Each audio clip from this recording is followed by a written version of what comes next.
تو بی سردم و بی رنگم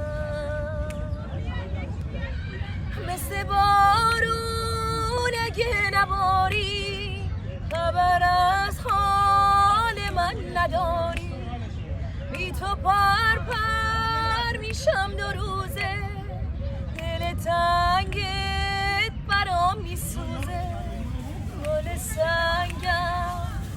سنگم چی بگم از دل تنگم گل سنگم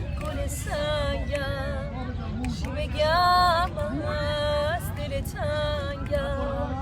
مثل آفتاب اگه بر من تو بی